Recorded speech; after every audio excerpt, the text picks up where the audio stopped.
So good morning, my name is Colleen Merlot. I am the CEO for the Association for Mental Health and Wellness. It's a pleasure to have you all with us today.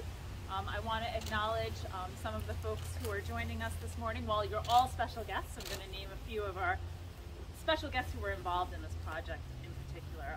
I do want to acknowledge that our Lieutenant Governor, Mr. Brian Benjamin, is with us today. Thank you for being with us, and congratulations. We're looking forward to working with you.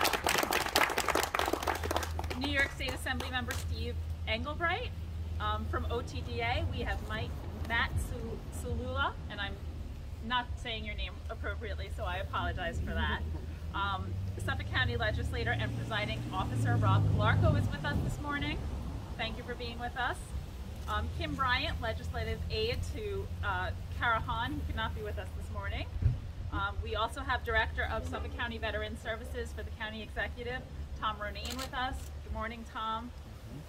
Martha Carlin, the Director of the Long Island Field Office for the Office of Mental Health, is with us this morning. Good morning, Martha. Rick Wertheim, who is the Senior Vice President of Housing for the United Way. He was the lead contractor on this project and the other two homes that we rehabbed. So thank you so much for your work. We also have with us JP Lardeau from Fusion Architects, who was the lead architect on this project. So we did it. I also want to acknowledge Bob Algor and Nancy Frigiera from National Grid, who are with us this morning.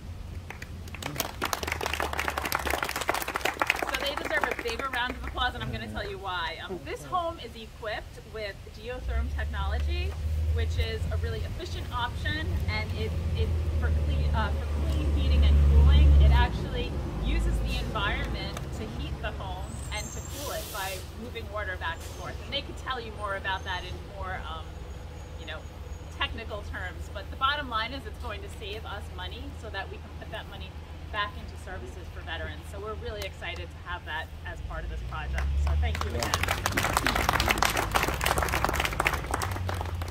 I'm not going to acknowledge all of our staff that are here, but we have some of our fantastic staff with us this morning, so just give a wave. I do want to acknowledge some of the staff who work directly with veterans this morning. You met Marcel Leese, who is our Director of Veteran Services. We also have Wilkin Jung. Where does Wilkins go? He's here somewhere. There he is in the back. We also have Dan Slovati, who is overseeing the three homes and making sure that our residents are comfortable and have the services and supports that they need, and doing a tremendous job. So thank you, Dan. And we also have George Stone with us this morning, who oversees some of the other veteran houses that we have. So welcome, George. I also want to acknowledge our board president, Dr. Christy Golden, who is with us this morning. Thank you for being here. And hiding in the back, we have retired CEO from the Association for Mental Health and Wellness, Mike Stoltz. I get to stand up here and be part of the celebration, but Mike really was part of the heavy lifting to get these projects going. So thank you, Mike, so much. Glad you could be with us this morning. The Association for Mental Health and Wellness is excited to celebrate the opening of the three homes that will serve as permanent residences for formerly homeless veterans. These houses became available thanks to the Housing Our Heroes Act, which transferred formerly foreclosed and abandoned properties to nonprofits that serve at-risk veterans. I want to thank the County Executive, who could not be with us this morning, and then Suffolk County Legislator, but now Assemblyman Steve Stern, for their advocacy and efforts to move this project forward. The construction project was funded by New York State OTDA through the Homeless Housing and Assistance Program, which allowed us to rehab these properties and transform them into the beautiful homes like the one I'm standing in front of. And if you look at the poster board, you'll see that the other homes are as equally beautiful. The three homes provide safe, dignified, and permanent homes to a total of six male veterans, including 3 veterans with chronic health or physical limitations who may require home care, and 1 family of up to 6. All of these residents were formerly homeless and living in transient and sometimes dangerous conditions. The Riverhead House was built to accommodate up to 6 and is currently occupied by a single mother and her 3 beautiful children who are acclimating to their new home and school wonderfully. The Mastic House was built to ADA specifications for veterans with higher needs, and the house is currently occupied by 3 veterans, 2 that served in the Army and 1 veteran that served in the Marines. The home that we're visiting today is presently the home to 2 veterans, one gentleman who served in the Air Force and the other gentleman in the Army. And we're so grateful that some of the residents are with us today, so thank you for joining us. Today's ribbon cutting officially marks the completion of a $2.4 million project, and we are so thrilled to now be in the operational phase with the veterans I just mentioned who moved in over the course of the past few months. Some of the residents are here with us today, and we already welcomed them, but I want to officially welcome you home. So welcome home. And I also want to acknowledge the service to our country, as well as the service of all veterans who are with us today. So thank you again. Operating funding for the program will be provided through the Empire State Supportive Housing Initiative through New York State Office of Mental Health. As you can hear, this project is a wonderful example of leveraging opportunities to meet the needs of veterans living in our communities. We are so grateful to all of our partners who helped make sure that the design of the homes and range of supportive services will align with the changing needs of Suffolk County's veteran population who face housing instability. These homes are not only affordable and attractive, but they aim to provide needed support such as employment and training opportunities, counseling, independent living skills, connection to primary health care, substance use treatment, and mental health care if the veterans who are housed need those services. The goal is to prevent chronic disease, promote well-being, and promote a healthy and safe environment to help veterans continue to live in their communities in a manner consistent with their ability and values. You will have the opportunity to hear from one of our heroes living in these homes today, and you will get a good sense of the pride that is attached to living in these homes. But I wanted to sum up my remarks by sharing with you a comment from one of the residents a few weeks back. They were talking about giving directions to the house, and they said, just look for the nicest house on the block. And I have to say, these homes truly are the nicest homes on their blocks. We have more plans to purchase and rehab homes and to provide permanent, safe, affordable housing to veterans. And we're really looking forward to bringing more of these projects online and having more opportunities to celebrate the veterans that are moving into these homes. It is my honor now to introduce New York State Governor Brian A. Benjamin.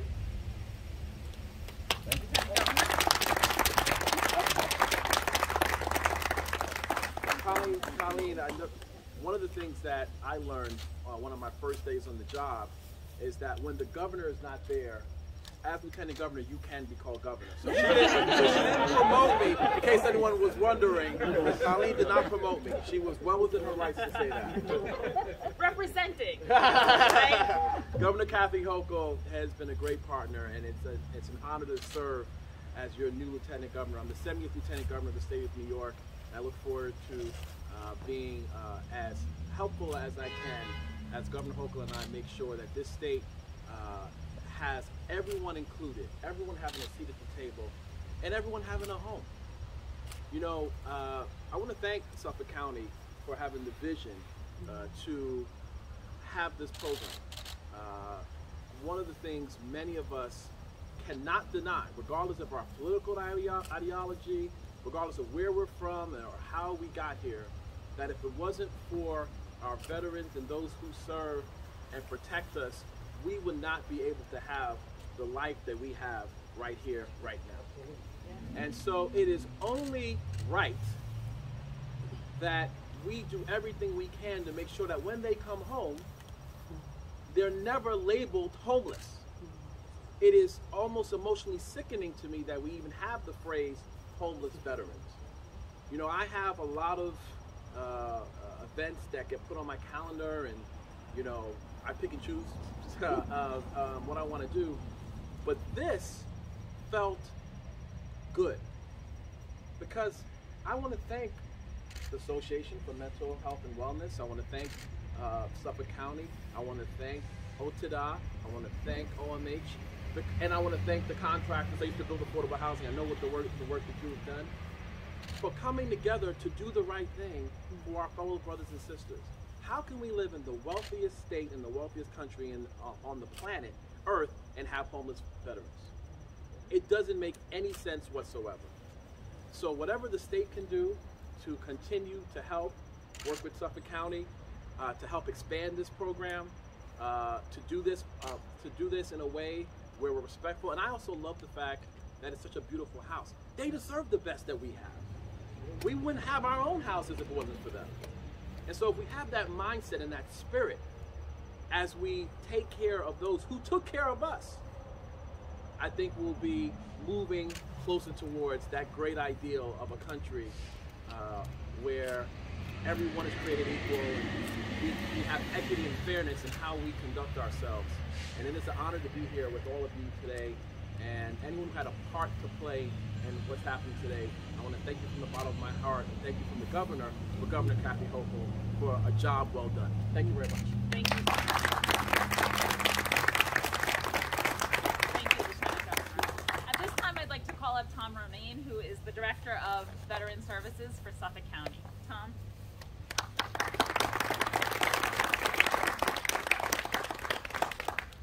Good morning.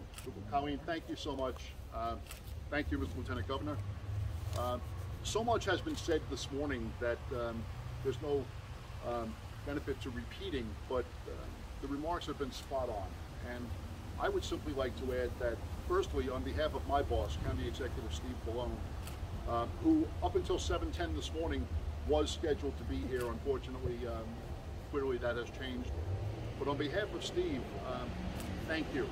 Thank you to the association. Thank you to everyone who has had a hand in bringing this vision to fruition. And to, it's been a long road.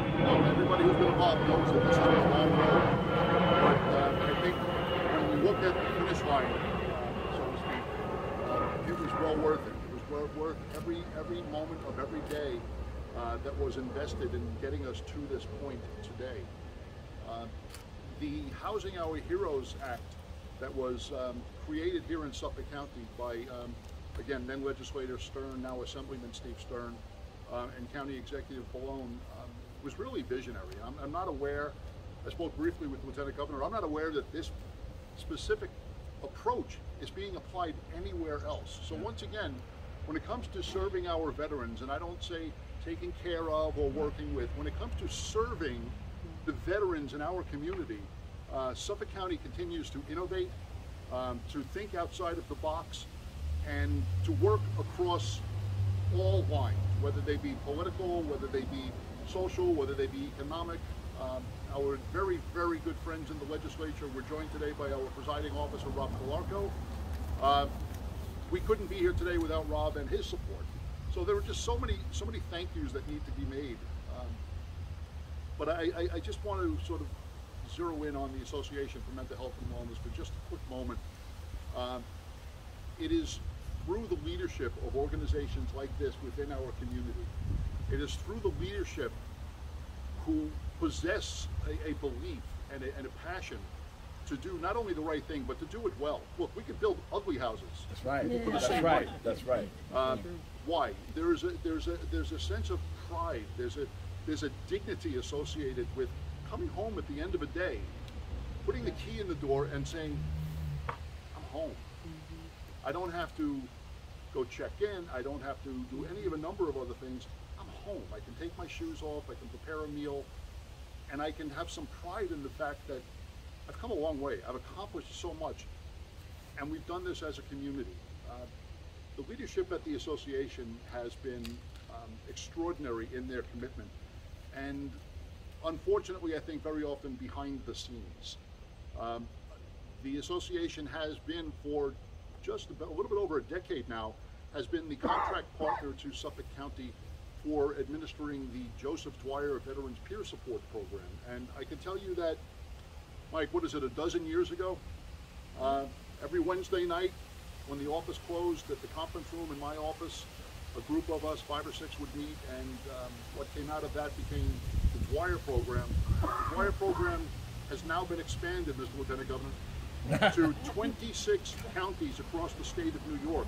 This is a program that has saved more lives than we will ever really know. One of the things that we cannot quantify the veterans who have been helped and served by Dwyer, who did not proceed down a path that took them to a tragic ending. The Dwyer program has been an extraordinary success, and we look forward to the day, hopefully very soon, when the announcement is made that Dwyer will be funded as a statewide program, because the veterans of New York deserve it. Veterans of New York deserve nothing less. And I can tell you, Mr. Lieutenant Governor, again, I keep putting you on the spot. Why not? I'm here. There is. I challenge you to show me another program, another governmentally administered program, where you get more bang for your taxpayer dollar than the Dwyer program. With the few dollars that program receives, the work has just been beyond description. Marcel has been a driving force behind that. She needs to be acknowledged for that. Mike Stoltz wouldn't be here without Mike Stoltz. And I'll end my remarks by just again saying thank you for your service and welcome home to all of those of you who have worn the uniform, and to all of those of you, our family members, our loved ones, our friends, our employers, our neighbors, the members of our churches and our community and civic organizations, all of those of you who support us while we deploy, while we serve, whether we are stateside, CONUS, or whether we are OCONUS, serving overseas or in harm's way. We could never do what we do without the support of our loved ones, our families, and our communities. I think if you speak to anybody, myself included, who has deployed, who has gone into harm's way, we often believe that it is harder on those who we leave behind than it is on us. We tend to be mission focused. We have a few thoughts about home, and we do what we have to do, but the sacrifices that the family members and the loved ones make while we're gone is extraordinary, and it is not acknowledged nearly often enough. So I thank you. I appreciate the support and the commitment to everybody here in this audience today. And I look forward to building many, many, many more of these homes that will just allow us to demonstrate to our communities that veterans are also good neighbors. You're going to like having us on the block. Yep. Thank you, fellas.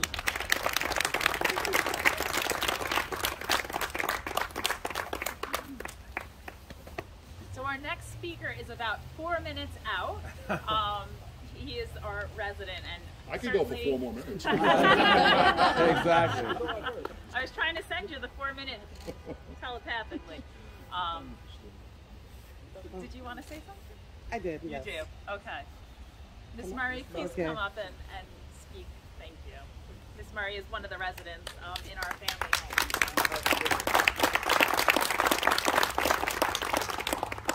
So I just want to say good morning to everyone. And I just truly want to say that these homes, my home that you guys have provided for my children, has been such a blessing.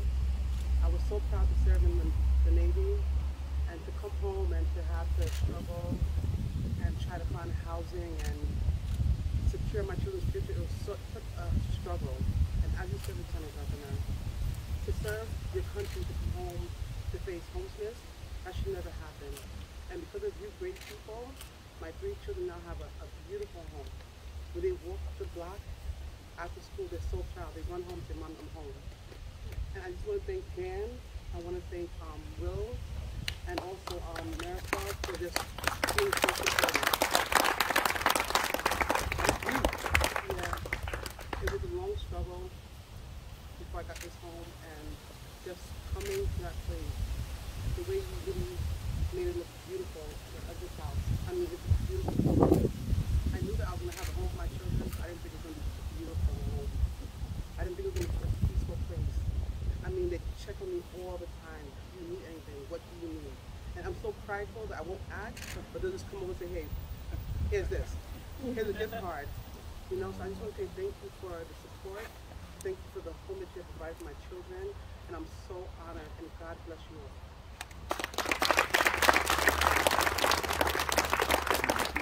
And that makes it so worth all of the efforts that go into rehabbing. And as was said, this was a long road, right? There are hurdles that had to be overcome, but nothing compares compared to the fact that we are able to provide such beautiful homes for those who served our country. We're so grateful. I did forget to acknowledge a couple of folks, so I'm going to use the time now to do that.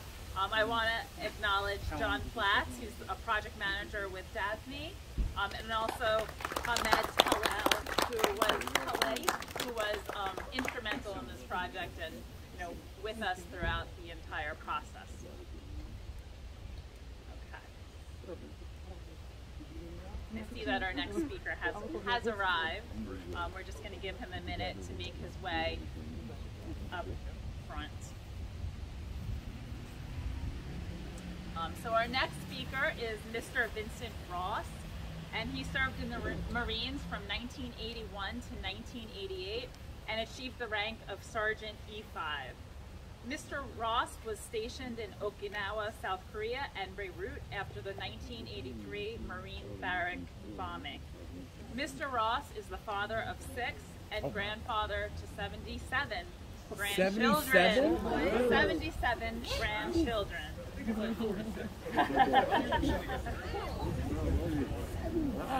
So we're very pleased to have you with us today, Mr. Ross. Those 6 kids are so nice. Yeah.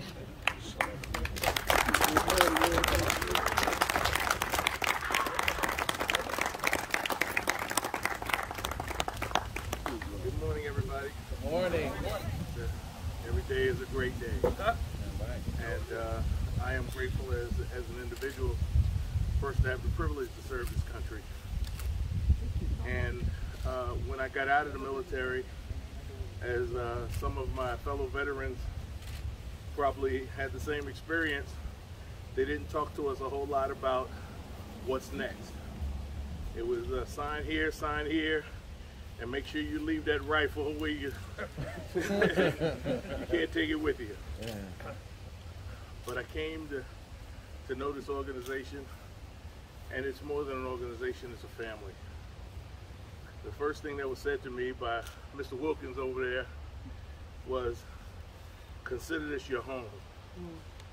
And they didn't just say it, but they meant it. And since I've been in the house, I've felt nothing but family.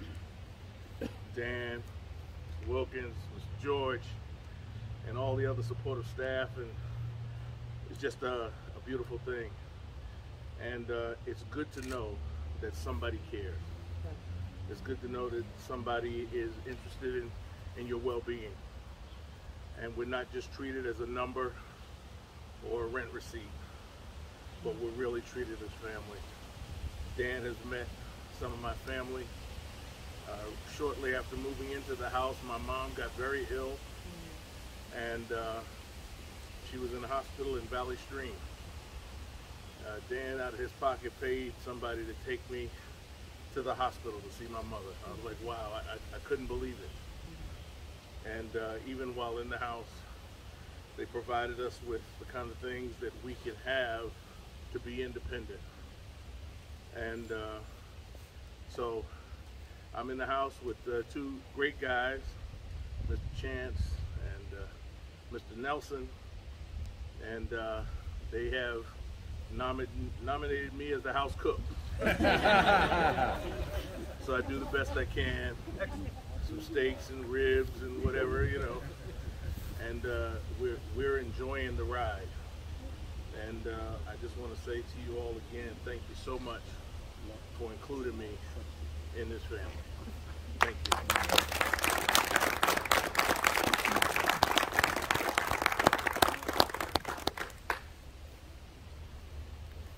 Thank you so much, Mr. Ross. It was a pleasure to hear from you today, and we are grateful to have you as part of our family, truly. Thank you. So we are going to do the ribbon cutting now. I want to thank everyone again for being with us today. After the ribbon cutting, there are refreshments to enjoy, and we will do house tours in small groups. Dan is going to lead us in that, so if you'd like to take a house tour, we'd love to have you. So everyone who was involved in the project, come on up for the ribbon cutting.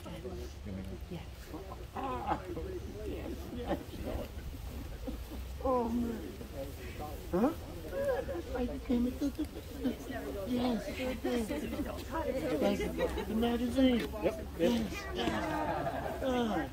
You're the mishap.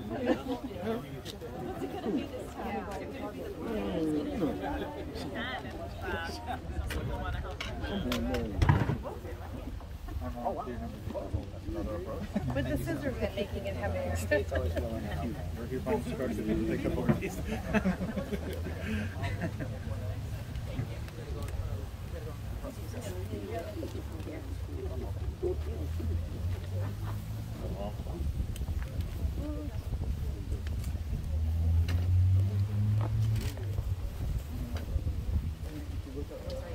Everyone getting close. No spaces.